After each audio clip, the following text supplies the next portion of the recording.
Salom alaykum, yaxshimisiz? Yaxshimisiz, qaraysiz? Ha, quloq soling basham. Ha, Ukangizni o'tilmaydi, yana u tikol bergansiz. Bobirmi? Ha, o'sha Bobirjon basham bizni nabirani qizligini olibdilar.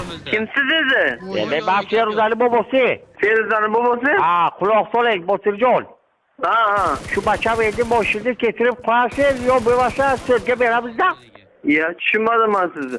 Ben ukangiz borku, o'ti nima uni? Bobirboy. Alo. Qo'llikmi? Ha, o'sha. Qo'llikmi?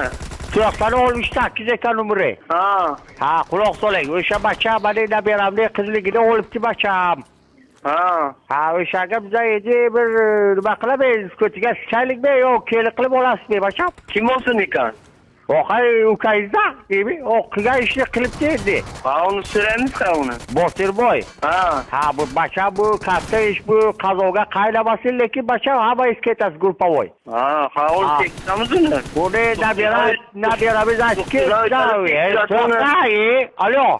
Ha. U nabira aytki, katta akasi bir marta qildi meni. Nima qilib deydi? Yitalab yuribdi meni deydi. Ya.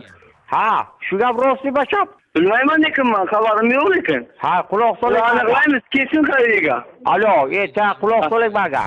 Ha. Shu bacham tikoli ketirib qo'ying, bo'lmasa men u arizani